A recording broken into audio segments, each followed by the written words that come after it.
Megan, thank you so much.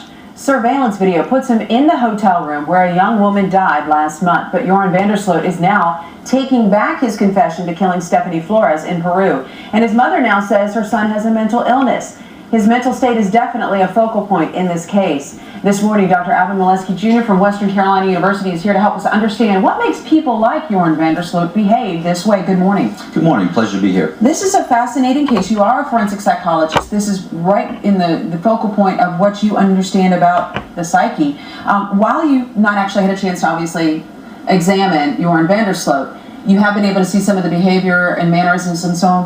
What do you understand so far about his actions? Well, like many of your viewers, I've been following this case with great interest. I want to start off with probably defining a psychopath, Sure. Defining what exactly that term means. I think it's often overused. I'm not saying that it's appropriate in this case, but I'm not saying it is not appropriate either in this case. Robert Hare, one of the main researchers in this area, says that a psychopath or psychopaths are individuals that lack conscience, they lack empathy, they do what they want, they take what they please without regard to the consequences of their actions, without remorse or guilt. How does someone reach that point in their behavior? Because a lot of people will say that that is what's happened with Joran, even going back to the Natalie Holloway case, which is what brought him into the international spotlight.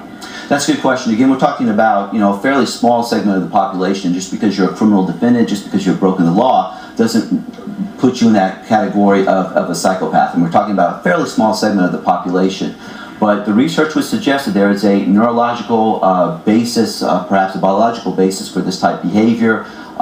There's some research to suggest that the prefrontal cortex and the amygdala may be different from individuals with psychopathic individuals and the normal non-psychopathic population. These are the areas of the brain that regulate emotional control, decision-making process, things of that nature. So they could be physiologically wired differently. It is possible. Okay, let's talk a little bit more about what we have seen. I mean, he's changing his story, much like it's parallel to the Natalie Holloway investigation. Mm-hmm. I know something, no, I don't know mm-hmm. anything. I did it, I did not do it. Now he's not even going to talk to the judge in Peru who's been assigned to this case.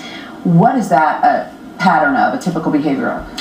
I don't think it's not uncommon for criminal defendants to change the story during the course of their case. However, it's also a hallmark feature of psychopathy to become, for the individual to be glib, to be superficial, to straight up lie to get whatever he or she wants in the case. So, that's not uncommon for a psychopath. Do you think we're going to see, and we've got about 30 seconds here, do you think we're going to see an insanity defense? And if so, what's that really mean? That's a very good question. And as I was listening to his mother's comments, I was wondering if she's laying the foundation for an insanity defense.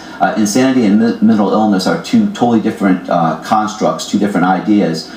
One could be mentally ill and still be criminally responsible, still be considered sane.